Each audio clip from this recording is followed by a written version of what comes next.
Hello guys, आज हम लेकर के आए हैं पार्ट 4। और जैसा कि आप जानते हैं कि मानव शरीर क्रिया विज्ञान अभी चल रहा है, जिसमें मैंने जितने भी टॉपिक आपको क्लास में पढ़ाए हैं उससे संबंधित एमसीक्यू मैं कंटिन्यूस लेके आ रहा हूं। जैसा कि आज पार्ट 4 आया है, इसमें लगभग 35 क्वेश्चन है, 35 क्वेश्चन। कुछ क्वेश्चंस ऐसे भी हैं जो कि रिप्रोडक्टिव फंक्शन से हैं, प्रजनन तंत्र से हैं, तो आपको घबराना नहीं है। जैसे ही नेक्स्ट क्लास बायो की होगी तो वो मैं आपको प्रजनन तंत्र पूरा कवर करवा दूंगा, उससे बनने वाले जो भी क्वेश्चंस हैं वो आप सॉल्व कर सकें। ठीक है, कल इसका पार्ट 5 आएगा, मतलब कि मानव शरीर क्रिया विज्ञान का पार्ट 5, जिसमें आगे जुड़े हुए जो क्वेश्चन हैं इससे संबंधित उन क्वेश्चंस को हम सॉल्व करेंगे। तो चलिए स्टार्ट करते हैं आज का सेशन।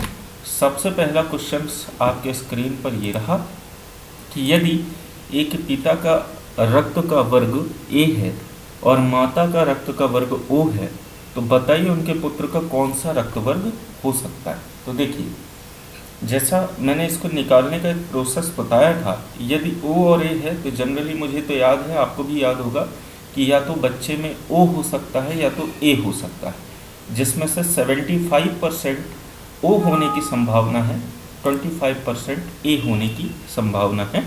तो इसमें आप देख सकते हैं कि बी नहीं हो सकता, ए भी नहीं हो सकता। अभी ओ को कुछ देर के लिए हम स्टॉप कर देते हैं। तो देखिए, यदि ओ और ए है, ओ और ए है, तो आप समझिए बी तो नहीं हो सकता, ना ही ए बी हो सकता। ओ तो हो सकता है, लेकिन यहाँ पे देखिए ये ऑप्शन सुटेबल नहीं है, इसलिए इसका ऑप्शन नंबर सी क्या हो जाएगा, सही आंसर माना जाएगा। ठीक है, इसका आंसर क्या है, सी। नेक्स्ट क्वेश्चन है कि कोई बी प्रकार के रुधिर वाला व्यक्ति किसी आकस्मिक संकट में किस प्रकार के रुधिर वाले व्यक्ति को रुधिर दान कर सकता है, बी या ए बी या ए या ओ, ए बी या बी। तो सीधी सी बात है कि ए बी को दे सकता है, बी को भी दे सकता है लेकिन ए को नहीं दे सकता, ए बी को दे सकता है लेकिन ए को नहीं दे सकता, ए को भी नहीं दे सकता, ओ को भी नहीं दे सकता। ये दे किसको सकता है, तो एक तो अपने ग्रुप वाले को, और ए बी जो कि सर्वदाता रक्त समूह है उसको। तो इसका ऑप्शन नंबर डी क्या हो जाएगा, सही आंसर हो जाएगा। ठीक है, चलिए अगला क्वेश्चन आपके स्क्रीन पर ये रहा कि मस्तिष्क के किस भाग में भूख लगने व भोजन से तृप्ति की अनुभूति कराने के केंद्र स्थित होते हैं। यानी कि जब आपको भूख लगती है तो ये प्रोसेस कौन बताता है।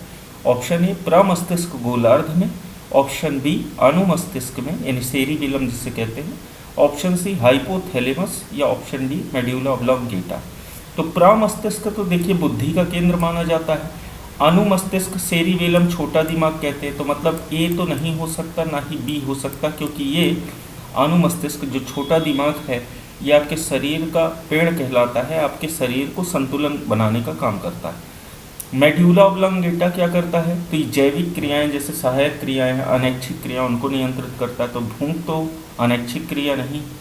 हाइपोथैलेमस जो है इसका सही आंसर है, क्योंकि हाइपोथैलेमस ही अनेक प्रकार की भाव अनुभूति का कार्य करता है, जिसमें से आपकी भूख भी इसमें शामिल। ऑप्शन नंबर सी इसका सही आंसर है। मानव मस्तिष्क में बुद्धि का केंद्र क्या है, तो अभी मैंने बताया कि प्रमस्तिष्क, जिसे अंग्रेजी में सेरिब्रम कहते हैं, इसका सही answer option number B, cerebellum नहीं है ना ही मेड्यूला ऑब्लोंगेटा। ठीक है, अगला क्वेश्चन है सेरिब्रम किससे संबंधित है, तो अभी बताया मस्तिष्क का एक भाग है, ना ही यकृत का, ना ही हृदय का, ना ही नाड़ी का, ये मस्तिष्क का एक भाग है, इसलिए सेरिब्रम मस्तिष्क से संबंधित है। नेक्स्ट क्वेश्चन है कि मनुष्य के मस्तिष्क का सबसे बड़ा भाग क्या है, तो देखिए मस्तिष्कांका नहीं है, अनुमस्तिष्क नहीं है, प्रमस्तिष्क इसका सही आंसर है। मैंने आपको बताया था कि यदि भाग पूछे तो मानव मस्तिष्क का सबसे बड़ा भाग होता है आपका कौन सा, अग्र मस्तिष्क। अग्र मस्तिष्क में भी अगर देखिए अग्र मस्तिष्क ऑप्शन में नहीं दिया है, तो अग्र मस्तिष्क का जो भाग होता है सेरिब्रम, जिसे प्रमस्तिष्क कहते हैं, वो सबसे बड़ा भाग होता है। और सबसे छोटा भाग कौन सा होता है, तो मध्य मस्तिष्क होता है, और छोटा उपभाग कौन सा होता है, तो सेरिबेलम होता है, जिसे हम अनुमस्तिष्क के नाम से जानते हैं। ठीक है, नेक्स्ट क्वेश्चन है कि मानव शरीर की किन कोशिकाओं में सबसे कम पुनर्योजन शक्ति होती है, मतलब कि ऐसी कौन सी कोशिकाएं हैं जो एक बार नष्ट होने के बाद दोबारा जल्दी नहीं बनती हैं। तो देखिए, यकृत कोशिकाएं मानी जाती जिनमें सबसे ज़्यादा पुनर्योजन की शक्ति होती है, यानी कि एक बार नष्ट होने के बाद पुनः ये बन सकती है। इसका ये आंसर तो नहीं हो सकता। अस्थि कोशिकाएं, देखिए हड्डियां आपकी शुरू से लेकर अंत तक बनती हैं और उनको बीच में जोड़ने वाला टिश्यू भी होता है जिसे लिगामेंट और आपका टेंडन कहते हैं। तो ये भी इसका आंसर नहीं है। अब बचे ऑप्शन 2, तो पेशी कोशिकाएं। देखिए आपके शरीर में मांसपेशियां बनती हैं, जैसे आप प्रोटीन का सेवन करेंगे तो पेशियां जो है बनेंगी, मतलब ये भी इसका आंसर नहीं। इसका सही आंसर क्या हो जाएगा, मस्तिष्क कोशिकाएं। निश्चित रूप से आपके मस्तिष्क की जो सेल्स हैं जिन्हें हम न्यूरॉन्स कहते हैं, वो एक बार अगर बन जाती हैं उसके बाद जो है नष्ट होने के बाद दोबारा इनमें पुनर्योजन की क्षमता नहीं होती। ठीक है, चलिए अगला क्वेश्चन है कि तंत्रिका तंत्र की लघुत्तम संरचनात्मक तथा क्रियात्मक इकाई कौन सी होती है। तो इसका सही आंसर ना तो सेंट्रॉन है और ना ही डेंड्रॉन है, ना ही एक्सॉन है। इसका सही आंसर क्या है, न्यूरॉन। अभी जो मैंने पिछला क्वेश्चन आपको बताया ना, पुनर्योजन की क्षमता तो न्यूरॉन में नहीं होती, क्योंकि मस्तिष्क के सेल्स को क्या कहते हैं हम, न्यूरॉन कहते हैं। तो इसका सही आंसर ऑप्शन नंबर क्या हो जाएगा, डी हो जाएगा। अगला क्वेश्चन, मानव शरीर की सबसे बड़ी कोशिका किसे कहा जाता है। तो मानव शरीर की सबसे बड़ी कोशिका देखिए तंत्रिका कोशिका कहलाती है। लाल रक्त कोशिका जिसे आरबीसी कहते हैं वो सबसे छोटी कोशिका मानी जाती है। कई किताबों में स्पर्म दिया रहता है, लेकिन अगर हम बात करें तो स्पर्म जो है केवल पुरुषों में होता है। तो महिला और पुरुष दोनों को अगर कॉमन देखा जाए तो सबसे छोटी कोशिका लाल रक्त कोशिका होती है, लेकिन ब्लड सेल्स में सबसे बड़ी कोशिका होती है वो श्वेत रक्त कोशिका, और सबसे बड़ी श्वेत रक्त कोशिका मोनोसाइट्स होती है। और तंत्रिका कोशिका आपके पूरे शरीर की सबसे बड़ी कोशिका मानी जाती है। नेक्स्ट क्वेश्चन आपके स्क्रीन पे ये रहा कि मनुष्य के मेरुदंड में कितनी जोड़ी तंत्रिका निकलती हैं। ये क्वेश्चन देखिए अभी दोस्तों पीएससी में इसके विपरीत वाला क्वेश्चन पूछा था कपालीय तंत्रिका का। तो मेरुदंड जो है आपकी जो स्पाइन ऐसे तिरछी जाती एस आकार से, तो इससे निकलती हैं आपकी 31 जोड़ी नसें, जिसको स्पाइनल नर्व्स कहते हैं या सुषुम्नीय तंत्रिकाएं कहते हैं। तो 31 अगर हम यहाँ पे देखें इसका सही आंसर है, तो यहाँ पे जोड़ी में पूछ रहा है, मतलब सी नंबर का ऑप्शन इसका सही है, 31 जोड़ी। टोटल इनकी क्वांटिटी होती है 32, जिसमें 31 यहाँ पे होती है लेफ्ट साइड पे, 31 इसके राइट साइड पे होती है। ठीक है, जो शरीर के सभी अंगों से जुड़ी हुई। नेक्स्ट क्वेश्चन है कि प्रतिवर्ती क्रियाओं का नियंत्रण केंद्र कहाँ पे स्थित होता है। ठीक है, देखिए प्रतिवर्ती क्रियाएं क्या होती हैं, मतलब अचानक से जैसे हाथ का ज्वलनशील, जैसे आग के संपर्क में आने पर हाथ का झटकना, ये प्रतिवर्ती क्रियाएं हैं। अचानक से आंखों में कोई कीड़ा आ जाए, पलक का झपकना, ये भी प्रतिवर्ती क्रियाएं। देखिए नॉर्मल पलक का झपकना क्या कहलाता है, तो नॉर्मल पलक का झपकना एक आपकी सहायक क्रिया में आती है, अनैच्छिक क्रिया में। लेकिन अचानक से जैसे वो होना, तो उस कंडीशन में क्या है, इसे प्रतिवर्ती क्रिया में ले लिया जाता है, जिसमें कशेरुक रज्जु भी क्या है आपका, कशेरुक रज्जु में ये समस्त क्रियाएं नियंत्रित होती। इसका सही आंसर क्या है, ऑप्शन नंबर बी। अगला क्वेश्चन है आपकी स्क्रीन पर ये कि श्वसन क्रिया कहाँ संपन्न होती है। तो मैंने जब आपको कोशिका का चैप्टर पढ़ाया था तो उसमें बताया था कि मानव शरीर में जो कोशिका का प्रमुख श्वसनांग होता है उसे हम माइटोकॉन्ड्रिया कहते हैं। तो निश्चित रूप से व्यक्ति की या किसी जीव की श्वसन क्रिया संपन्न होती है कोशिका के माइटोकॉन्ड्रिया में, क्योंकि इसे ऊर्जा घर कहते हैं, पावर हाउस। और ऊर्जा घर इसलिए क्योंकि जो हम सांस लेते हैं, ऑक्सीजन जब जाती है तो ग्लूकोज का विघटन करती है और एनर्जी बनाती है, तो एनर्जी ऊर्जा मिलती है, इसलिए ऊर्जा घर भी कहते हैं। यही इसीलिए श्वसन की जो क्रिया होती है वो कहाँ होती है, आपकी माइटोकॉन्ड्रिया में संपन्न होती है। नेक्स्ट क्वेश्चन है कि मनुष्य में श्वासोच्छ्वास में बाहर निकली हुई वायु में ओ मतलब ऑक्सीजन की मात्रा कितनी होती है। तो देखिए वायुमंडल से हम 20.93 यानी कि अगर हम देखें तो कितनी ऑक्सीजन अंदर ग्रहण करते हैं, 21%। ठीक है, और उसके बाद 5% हम क्या कर लेते हैं, अवशोषित कर लेते हैं, मतलब कि कितनी परसेंट फिर छोड़ेंगे, तो 16%। मतलब निश्चित रूप से इसका सही आंसर क्या है, ऑप्शन नंबर बी 16% या 16%। ठीक है। अगला है कि ग्लूकोज के पूर्ण ऑक्सीकरण के फलस्वरूप कितने अणु एटीपी का निर्माण होता है। तो देखिए यहाँ पे हालांकि इसका आंसर क्या है, ऑप्शन नंबर सी 38 एटीपी ऑक्सी श्वसन में। अनाक्सी में कितना होता है, 2 एटीपी। एटीपी का अर्थ होता है एडिनोसिन ट्राइफॉस्फेट, एक केमिकल होता है जो हमको ऊर्जा प्रदान करता है, हमारे शरीर में बनता है। तो देखिए बनता है पहले देखिए 36 एटीपी, देन उसके बाद 2 एटीपी और ऊर्जा मुक्त होती है, तो ये टोटल मिला के कितनी हो जाती है आपका, तो देखा जाए तो 38 हो जाती है। इसका सही आंसर क्या हो जाएगा, 38। और अनाक्सी श्वसन में 4 एटीपी बनती है, 2 एटीपी क्या होती है, लॉस हो जाती है, तो बचती है 2 एटीपी। तो अनाक्सी श्वसन में क्या हो जाता है आपका 2 एटीपी बनती है, बल्कि इसका आंसर क्या है, ऑप्शन नंबर सी सही। ठीक है। मनुष्य 1 मिनट में कितनी बार सांस लेता है। ध्यान से कभी भी क्वेश्चन पढ़िएगा, अगर ये क्वेश्चन आए तो इसको गड़बड़ मत करिएगा। कई लोग 70 से 72 लगा के आएंगे, लेकिन ये हृदय धड़कन है। 16 से 18 बार अगर हम मानव की बात करें तो लगभग क्या होती है, एक बार में मनुष्य 1 मिनट में सांस ले लेता है इतनी। ठीक है। और वही आप छोटे बच्चों की बात करें तो 35 से 40 इनका क्या होता है, रेशियो होता है। नेक्स्ट क्वेश्चन है कि भोजन का ऊर्जा में परिवर्तन कोशिका के किस भाग में होता है। मतलब यहाँ पे कह रहा है कि भोजन में ऊर्जा का परिवर्तन, तो आपको पता है कोशिका का कौन सा भाग ऊर्जा घर कहलाता है, तो अभी मैंने बताया कि माइटोकॉन्ड्रिया कहलाता है। केंद्रक में नहीं हो सकता, लाइसोसोम आत्महत्या की थैली कहलाती, राइबोसोम प्रोटीन की फैक्ट्री।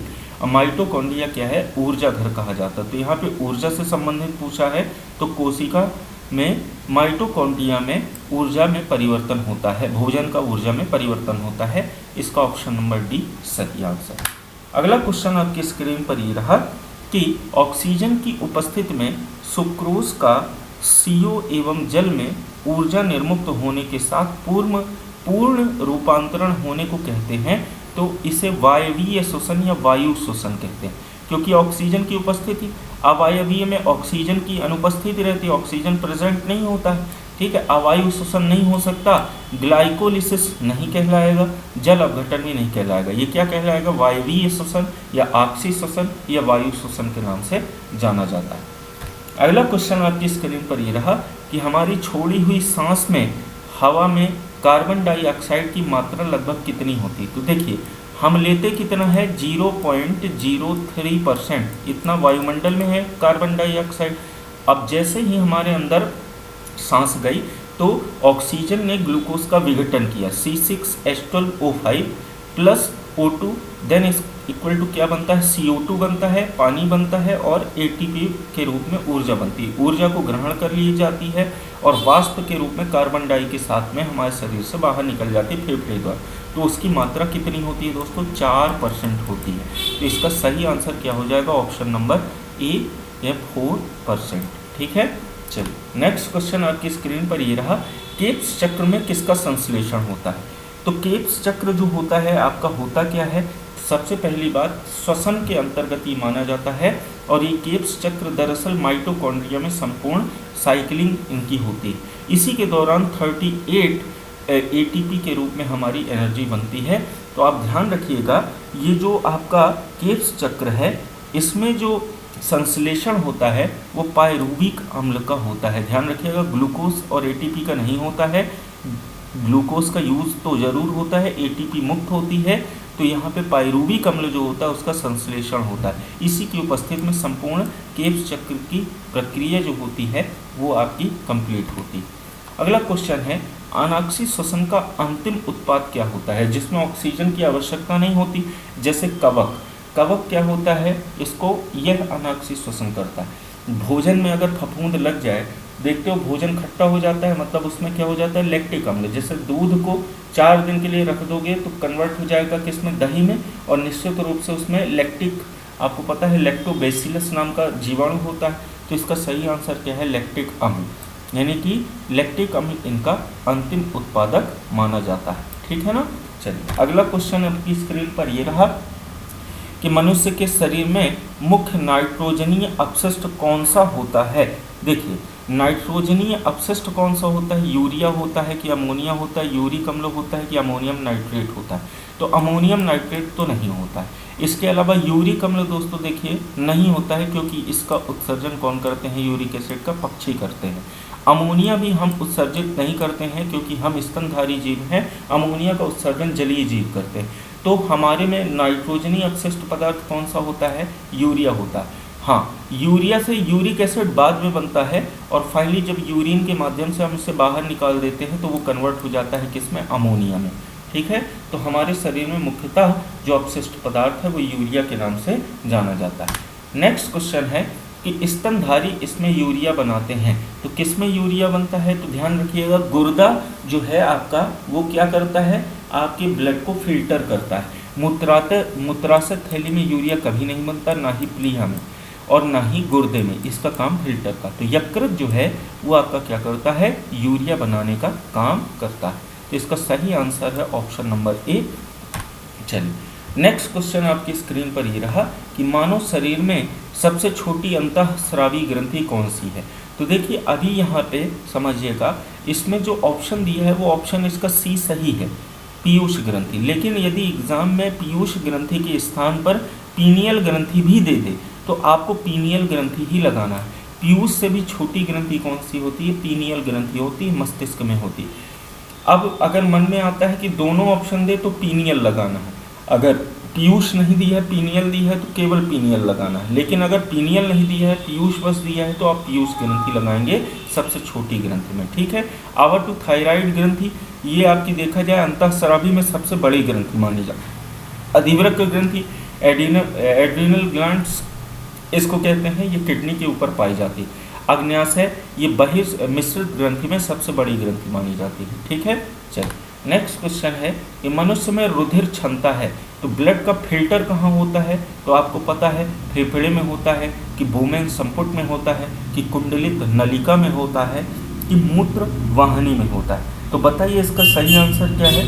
देखिए मैंने आपको बताया था कि जो बोमेन संपुट होता है, बोमेन कैप्सूल, पहले तो देखो ग्लोमेरुलस पूरी तरह से किडनी से रक्त को फिल्टर, किडनी में जो ग्लोमेरुलस होता है वो ब्लड में से सब कुछ फिल्टर कर देता है। लेकिन मुख्यतः जो रुधिर छन्ने का काम होता है वो कहाँ होता है, आपका बोमेन संपुट में होता है।